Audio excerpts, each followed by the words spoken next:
do pena jiko yewe susu. Aholo ganho nupo. Mehe daolon ati aigba. Bodo aholo do gbeto le potonji. Bodo na yeyi ati gigo ran mede pepe de bioson le toma. Mi don do gba o na dagbe ton ran mi. Mehe to mi cho moto dagbe na mi. Bo e ma je do mi ni de poto ne pepe ma. E wo lo to mi jesu. Bo mi to me o suso to mi menga.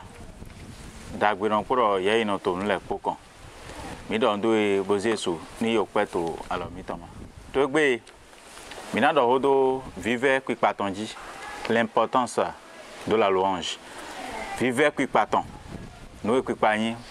Nous tout e je na gbeto ndo pa jiko yewe. Bo to gbe mi no mo Christian susu do. De no pa jo ogbon. E no pe do Christian susu. Bo mi ka yan to gbe do. E mi to a obla me. Mi to lenpon me. Ka vi ni pipe to wa mi jan we. Mi do na jihan pipa ton han jiko yewe. To he me. Ouais, dagbe ati ogbete. Jacques 4. À partir du verset 12. Donc, indo a oblawa l'enpon wa mi do na non pa jiko yewe. To azon le poma. Na do ya jiko do. E wo da ho to gbe mi ton ma. Sen la me to do po wetin. Me he so gan onre o me. Bo so gan osudo. Ye menu weto we comment to ton da. Mi wa divie. Mi to didomo. Egbe kavi o so. Mi na yo to da ho me. Mi na no fine ho o kwe dopo. Jacques 2 verset 13. Mi ya no ami we. 13. Na we dida tin matin leblanu ran e wo he mako do leblanu hia. Leblan. Merci. Donc me to leblando hia. To akpare we. E ta ri me to jo pa. Bo eso yin hon ton ji hwe oton. Bo wan jo ton so to ma lo so manga. Pour exemple e do won ni sien ka vi e ma sien jan we. Mi ni ze gbe do ga bo to jo pa. O we le do mo. Edo ni huva humi ma to na dona we ni huva humi ma dona ogba emi no du oyin la we ka vi mi no nu gbogbo ton to Somme 50 ma verset 12 edo 100 vo Eyin huva humi ni huva humi ye ma na dona we gba ma na dona ogba na ye we o we kelo na se we o we kelo gbodo onu he go elepo bo nu e go elepo nyena du oyin lawe no du oyin la we ka vi nyena nu ohun gbogbo ton san vo peton ran ji fo ye we o so de pa to we ran gigogan. Merci beaucoup. Donc edo ni uve ho mi emi ma na dogba e ma do odo mo uve ho mi e uve so ho mi e ma do odo mo bo uve ho mi to emi ton we kero po nde to emi le po emi no do in la we ka vi mi no nu gbogbo ton de wa do to fun edo ini 100 vo o pe ton ran ji ko yewe bo so de o pa mi ton ran ki gogan ton me to dudu to egbe edo anyo do mo o jira fi ton so ja to godo tide job dodo to we job ton me tawe afo shene job eto di ran si ton do mo ete ni mi mo dagbe to jo si ma mo yin la we donc job mo to kla si gba noté to jihwe aussi nous kon bo to avale nya yin ko jo ton to gire le po ma Job chapitre 2 verset 9 Wenen we asi eton do han do mo asi Job ton egblon na Job do be ye gbe so hen awa lo pipe to ego grigri bi agbe so hen zinzan dagbe ya no zan go grigri gbe jihwe we dai gbe dai boku Shigba. E wo do ren. Job wa gbon bo do ren do. Ye do ho di le yonu, wen do to le no do ho do. Etewe. Ete. Mi na mo dagbe yi to aloji oton me. E mi mo dagbe yi to aloji oton me. Bo mi ma na so mo oyina yi we. Merci. Donc, e mi mo dagbe. mina dokpe ne mi so mo nyina kan mina so dokpe jobo e dokpe na jiwe na zo ton de basi bo nyonu heyan si Jacobton de to videji mi se nu edo mina pa okru no to Genèse chapitre 29 verset 35 assez nous de eto di do to flan Genèse chapitre 29 verset 35 eso mo hodevo e mo hodevo o so jivi sunu de e wa jivi sunu de bodomo o jire he me we yen na pa okuno merci donc e do to jire me o we mi na pa ji ko yewe mi se no ya si Jacob ton to di do e jivi lo ton e do jire me we mi na pa ji ko yewe donc ni mi mo no yin dagbe e mi so mo nde yin yana kan o e mi na to ji ko opa to kokula po ba no yin ndudu na ji ko yewe o ni donc e mi mo dagbe mi to jo Jesu mi so mo yana kan mi to si Jesu to ya we to Samuel to me ta ko nu kon we afokande a o pe pa ji ko yewe e to dandan me 2 Samuel chapitre 22 verset 50 ene utu yena no na ope hran we edo ene utu emina to pe na hran ji ko yewe okuno e to ko sile shensen bona so no jiga pipa le hran o oyin to we una ganda ho we e na hran aholu eton etewe ana wa do to we titan Samuel to me ta we afotintan ana hode bodo ai ha mi ton e sita ga to okuno me ye yan zo mi ton ana hode bo so do mo ai ha se zeda gato kuno me ai ha mi ton e sita gato okuno me ye he azo se zeda gato kuno me ye he onu se glo do kento se leji ye wa he onu se glo do kento se leji na yen to ayaje to hun gan to we me utu mede ma yin wiwe di okuno gba ma ngan wiwe di gan honu po gba na mede ma ti to ada to we me gba na o se de pepe martin di jikoyewe mi ton gba asa yi sakrado do ho la yin kan bablo aso de ke ho fusa tonson onu to blo aso de ke ho fusa e fleson onu to blo na okuno jikoyewe onyo eton de we merci donc joy de saint vite lo joy onyo eton bon normalement il wa nu kon ton ko te ko da yi po o pepo o re na visit ton eton son ayi gba jibiti ton ji bo ye na e mana du to zungbo ma ye so na ya sokle bo ja hun bo enu tari osin de ise enu kon pede ye won ye bo da sa hu volo wa je go to ton sun le ma frin do mo mi e je do mi to pe na ji ko ye de je do to pe ro e me mo e to pe ro titan sigba Miriam po yun le po ete e bayi ye zia ko hun do aga bo to avaleyan mo se alon po visit ton le po ye me po e to avaleyan sigba Miriam ton e wu gan parce que il est yedo ejero ehilo ejero mi do pe na jo to Exode chapitre 15 verset 1 verset 2 wa do pe donc yezi ako hun do aga bo to avare yan jo do a ehilo ejero emi do ze jo su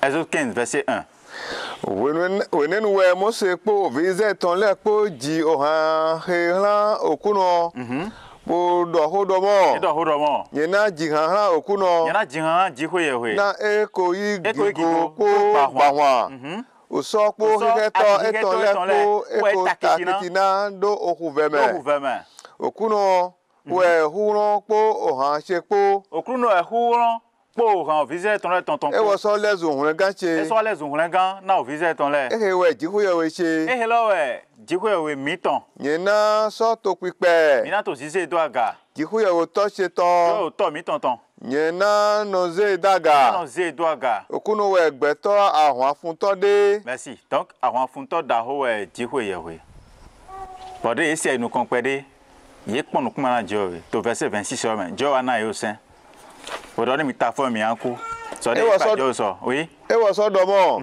enye na iso hwe do tun to ran ogbe okuno lo jikuye we to tun to ran ogbe jo ton bona wa ene he jro tonu kon eton le me bona na oto ran gbedide eton le bona si oto ran gbedide eton le bo paya o senda yi eton le pogo nyema na yi de pepe azon le ton do ogo we gba merci Donc, Israël va prendre comment on est au fil de plein. Voilà, mais ta force, tu veux m'y en coup. Donc, mais au Hadji, votre appareil en Joy, et ça doit y être. Pour ça, d'abord, et mis au Saint-Chélet, au Jean 15, verset 10. Et mis au Saint-Chélet, et dans Milan, non, un schéma. Et mis les coups, babi ton pot, et Milan, un ami. Et mi au Saint-Chélet. Ni au Saint-Chélet. Milan, non, un schéma. Merci.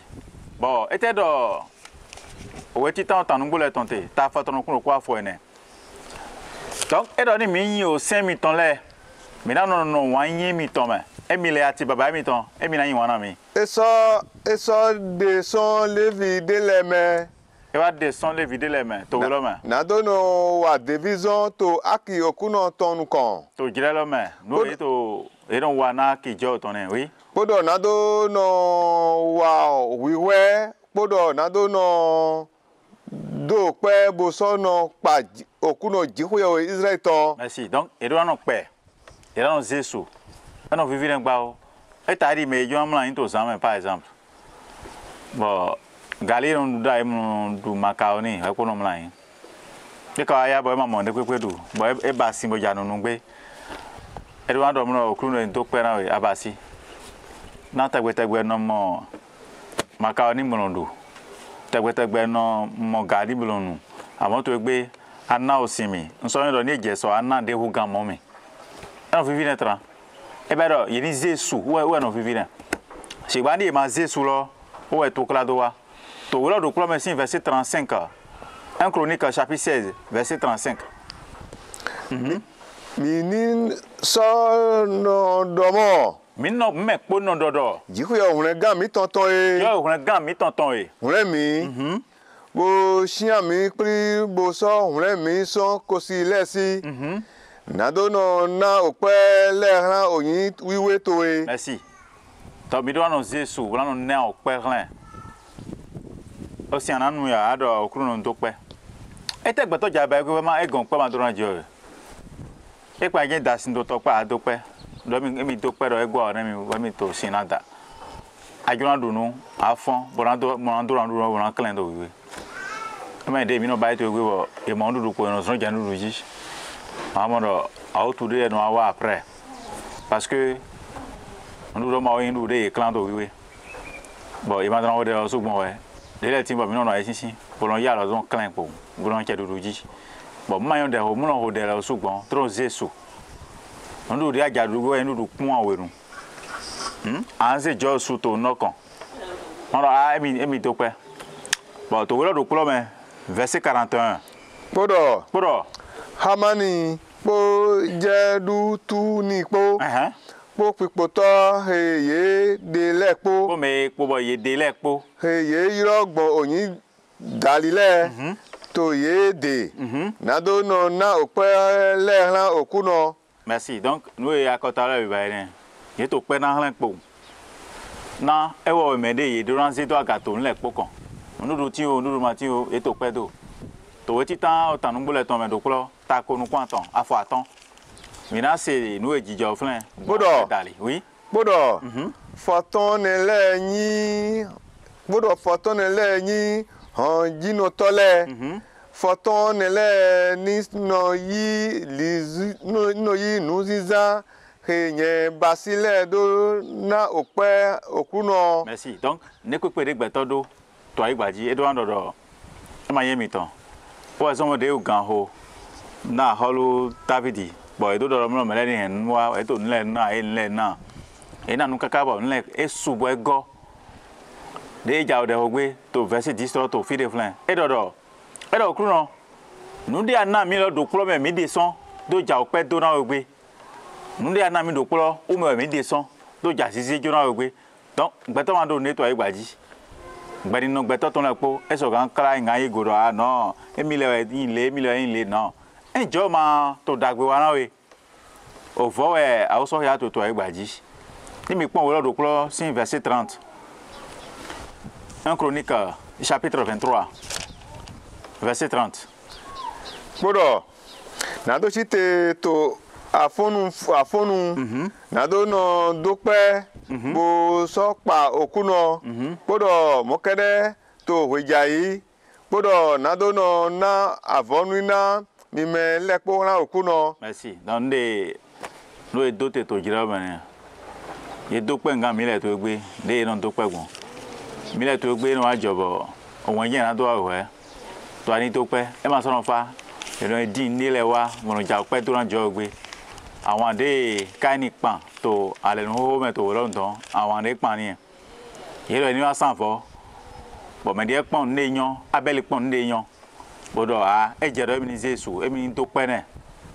Bo me de wa pon son de mi do mo ni emi from yon do no din no si anso na ipo e je do mi din nu gugu le wa do asan fo ran jo bo e be no le wa nu gugu le bo ja pe do ran jo gbe a o da ogbo me dran igba do sinji bo do a o to gbigbo le poji mo no pon gbe to son aga me no jire olon pa to alo bi yeye ton me bo e je do ni do pe ne bo ja pe do gbe bo e se nu gugu wa bo ja pe do gbe bo jo gbe o pe ton dai bo bi onu nva o ma e wa dinde bo frando azogo do ran o to etan na e to ma so gbe o to e ba yan me sinu kan e ja na do pete o so mi do ran mi ayi gba ton le po pátápátá do ni e ja jo sinu kan par exemple bo ja nde do pe gbe e ran ati sin wa e ha to ahe me ni an do ye go ran jo gba o aya ya ati sin lo bo la kole bo la jere ro ganji ati sin lo a kole bo la jere ro ganji ora be wa jo sin kan de do ye yi e ma ne gu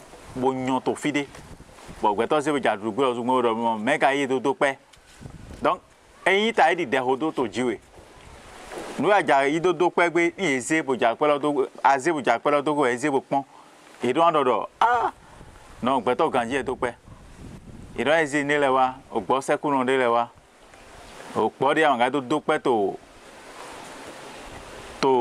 aholu sinu kan amagaze na aholu na aholu e ka wa izebo aja di do pe gbe to jo sinu kan entre aholu po jo po de teklo o so we vo dodo e do mi ja kala mi ton na po sin mi ton po e ma so do pe e mi ya kala na do pon fi ton lego wa ya mi ton na do pon fi ton lego e ma so do pe la o jo ado mo gbe to mo te yin he ya mama to ya o to autant nous bolé tomber t'attends à faut attends mi so ase nu edo wo teto nu glo to flan Yedo e so wa jo wonu na opon kun to le po haji to le ko tin di me dopo na do kun zenzen na do yin sise to pipa po pedido okuno po me wonu na yeze ogbeye ton daga eze ogbe ton do aga po opin le popo po ajogan le popo po nuziza ajigbe ton le po bo to okuno pa eto jo pa domo na ewo yin yiyan na ewo yiyan jo yiyan na leblanu eton to ote doi leblan jo ton to te kaka doi domo wenenu we yi asro do go oholo podo oho okuno ton lo so mo bo yewe no le ma so gan chite nado wa division gbon aso loton dali. Merci. Donc dès toi valer yan ko eton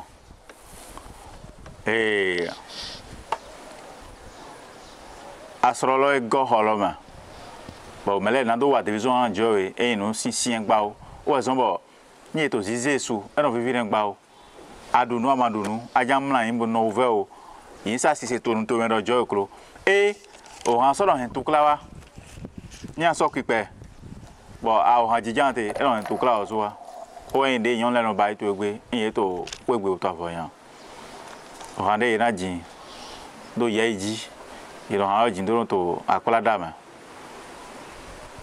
bo zigidi no be bo tukla no wa bo no do kulo jo ori na Davidi aholu esi so ni abo bo do na ye do mo emi pe go so gan na do pe he Philistine no e do ma ga pe go awon e do emi mi a pe la kan de mo to nu kamele emi no gla nu ye yi de te yin wo ton ya de so yin na Petro e do mo Philistine lo he yin Goliath lo e di afudo ji hu ya longtemps ena o tutu egbe he mi na do here do mo me dem no bete ji ho ogba bo azan pe bo ye so na David Saul do awe ton le kun bo so na do ya ni zo mi ahwanu kan David e ti zo ni awe he do aholo masinga do no plan plan ele gba me de ra mi jo mi to mo ma do besoin no plan plan ele ton ko do ya wa e wo ya gan atan agan atan bo he akoto pe to po po ton po bo de to Philistine lo ji Philistine de bo ta bo file pi pátápátá e du to àwọn lo ji de go nyon leze akohun do alome po gangbe to don hobo o che di do ji do Saul hu forton David hu forton awo bo so azan egbegbon ko me gbe bi o Saul me donc o han sugbon ni eto jiji irun cho me de a cho de po han de ajin po nigba hen to klawa maman au Titan Samuel Thomas chapitre 18 à partir du verset 7 donc bien hanji boy ha to ma so gbe to han de ajin go ayan fun wa ayan nu tro ayan to klawa abon ido aya to so gbe to han de ajin go to klawa matin af matin 1 Samuel chapitre 18 verset 7 nyonu le so to haji yeze ogbedo aga yon le wa se gbedo aga de David go so ahun lo eze gbedo aga ti mo ti haji ji dona dele ran aweto to ai hu diga ye ton le me bo didomo Saul ko hu forton eton le David forton ao eton le Saul so yin ho me gbe no susu ho didio he ma he ho me hu hu igba eso domo ye ko na foton ao le ran David podo ye ko na foton le ran etewe ewo soso gan tindo gona adabo ahorudu lo merci bon egbele ho ba mo no han wa fran to klawa donc iran se joso de mo no ma yan to George suto han to me ka han o de to hot to me to zame bo ke han re we wa eno ahwa ti to we bo me ko sise o yan ho de flem mi to na ho de ka bi se mi to na ho de an to klawa e do an su han to we bo su han to to aboto me don bo do ho e mi na se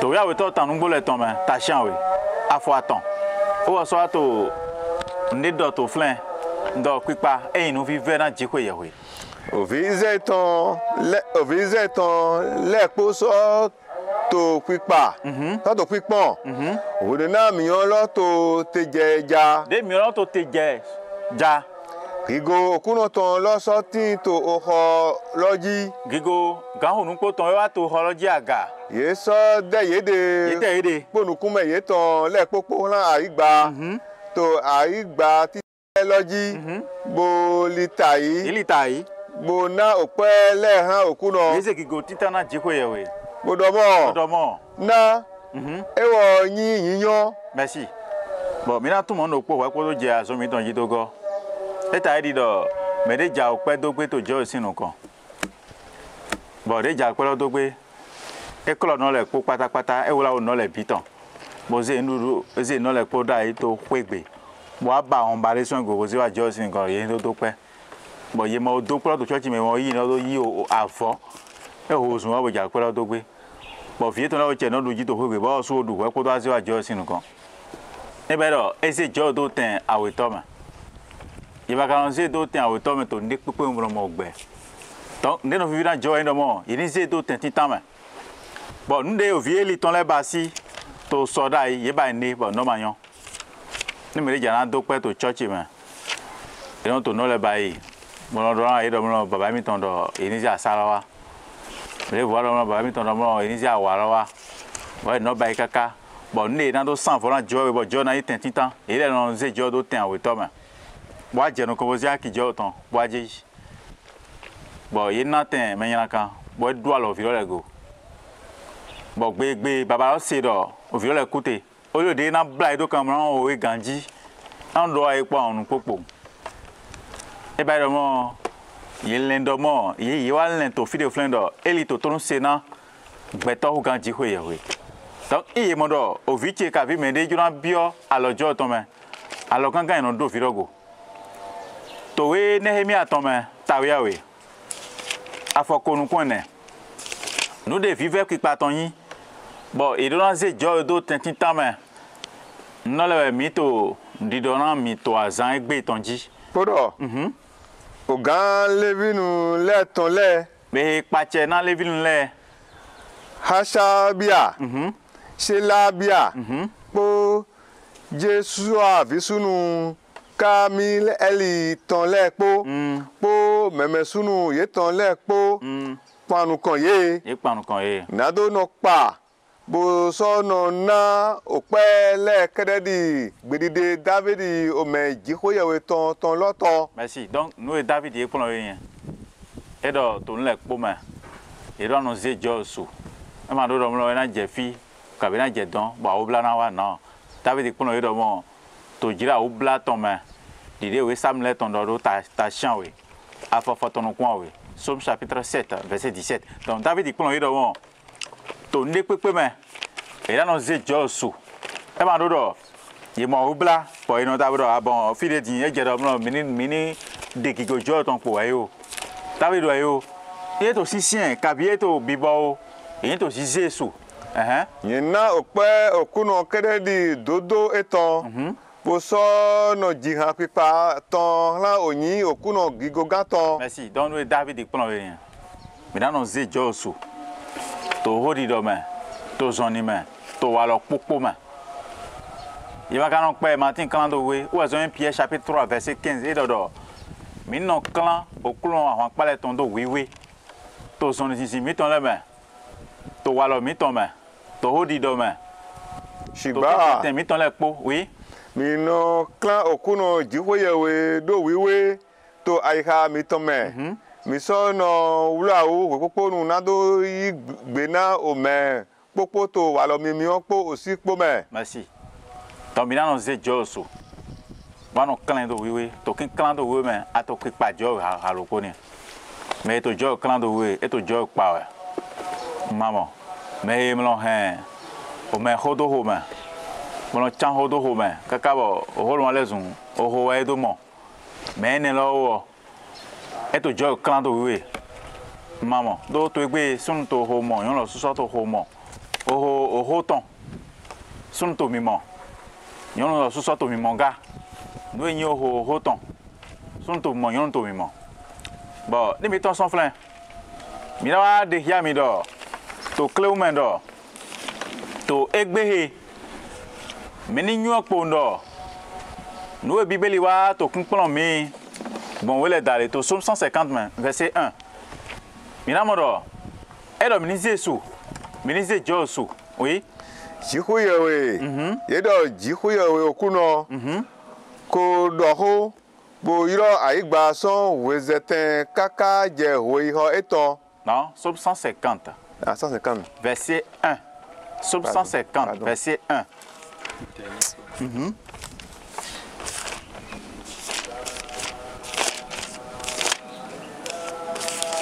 oui mi pa jihoyewe to fiwe eton me. Merci donc mina no pe fide kwekwe de mite to fiwe ton me to wendo me to ka to fide kwekwe mina no Jesu to Luc chapitre 19 verset 37 pour soit to di do hore to wendagwe lokuton me flendo mina Jesu mina jira ina jihoyewe mina ndo ya ko tala ko do mo mi ton ponte hu gan eton e ba yin do bro de nu galedin o ko si na cambio mi do awe ti akadu to egbe wala do no asikolo sincien mo ye sien to Christian de et ko si na do Luc 19 37 le eto didon sepo divie yedo ofire doko ose Olivier ton dali agunda ho nu ponto le ton le ko se ayaje bo so yi ogbelele do to jihoyewe pa na azon daho he ye mo le po domo donano we ahoru he ja to yin okuno to me tijo ho to no me pour gigo pour to aga pété. Merci. Donc, il y a gigo durant na Jésus aussi. Et dodo. Auto, ovi, ati gbigbo wiwe. Auto, ovi, ati gbigbo wiwe. Yo mi aton le, ye ba idokpo. Mi aton to kun de to lo me. Auto oho, ati gbigbo wiwe. Mi aton so kun de to aigbaji. Osin ohun, ati gbigbo. Donc, Jésus, yeze gigo durant Jésus we ma yin wo gba. Yeze gigo durant jikwe yewe. Wo so dodo mo. E ma to ne ba to mi deden. Eyo. To Romains chapitre 15 verset 9. Donc, Edo. Poro. Oui. Na kosi le ni do pagigo na jikwe yewe. Oui. Na le banu eton. Dile ye un rendo. Eto tu yen na pipa ran we to kosi le shenchen. Bona jihan pipa ton ran oyin towe. Merci. Donc, Edouard Jésus. Même si c'est Romains et 1 Corinthiens chapitre 11 verset 22. Maintenant, nous devons mettre au flanc Gandhi. Les droits et souvent. Était. Bon, on dirait qu'il y a un Djiko Gandhi d'or. Ou un meholo, mais ouais, sans le temps. Mais il y a un gigo. Posé sous ton lait pour qu'on oui. Était. Mi matindo owe nado lu boso nu to eme. Kavi mi to agunjiri o ton vle. Boso to Winyado omehe matindo le. Ete we nye na dohami. Ete na dohami. Nye ni pa mi to ehe mewe. Nye ma na pa mi gba. Nye ma to mi na pa gba. Na ehe nye mo iso okuno dewe ehe nye ina mi ga. Merci. Donc, nous des apôtres Paul mon to baba eton si, baba eton enji olo, ou e kunpon e. Dans to poko le poma. To mo wa me to jo zize suma e me do mlo de mo nu pe vire po ne sien do nu gro vire wan che avivi papa mama ete wa me mama ne du so ne a obla me de wa bo a mo do to kosi de bo kosi se kosi na do to de me na ni to mo to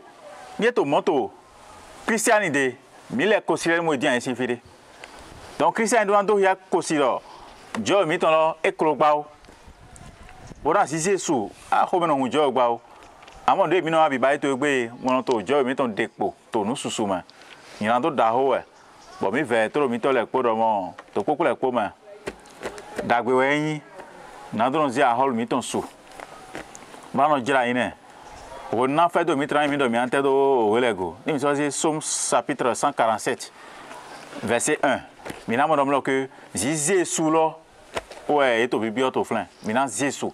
Oui. Na yinyo we na do no jihan pipa le ran jiko ye mi ton. Inomo o hu gangba o. Donc yinyo we na do Jésus. Maman, mi na no pe. O mi no moto agunde le ben. Bo ino han jipo mo jo pa. Na do fo mi na idopo to jire na mi. Awon ni ndele we timbo e ton son oto eto mo boje aigba devoji ko ka gbon ohuji. De ye gbon oholoji ye jeyi mi ga ro ma awon ndele tin de no pajo le ino ohun ye ton gangan lo do apa ohun lo he mo bi o toju mo to yi ohuji ye ka gbon de je fi ran je onu du vo nle ko vo bo ohun lo juran si o bo yo mo do mo to di ro ma timba mo ro podo o to ton do mo awe bo mi ni honu bo ye zi gangan wo cha fare yan jo ji e wa yan fi de me le ton lo bi ohun lo bo kan bi lo mo akla ko sin pori e de te juro mi ya e do ma din dudu o ma din akla ma so din dudu gba e ma so din 20 ma din de pepe amo de mi na ogun to yi fi de mi e mi je lo din mi te bo me lo ajira lo yi ni gbon fi ye je flan bo ohun lo e ma si o fi de ye jira e lo ye gbon ko je to de me je to e ba mo de to si Jésus ko me ton hun donc il est au Dieu Jésus ayolo mo su do ma tàbí mo to ma do ani to pe bo aran content à chaque fois mo pon àti sin amoya e akla amoya ni pipe de amoya aran to avo san ho le pon no awe to de wa yin na we na o me jo to ma so yan do won no susu mi ton to gbe mi no ha do won mo no fion fin me ka to o fin fion e ma to gigo na han ji ho ye we me no fion fin e ma jo Jésus Donc, mi do na no nyueto mi de me do na.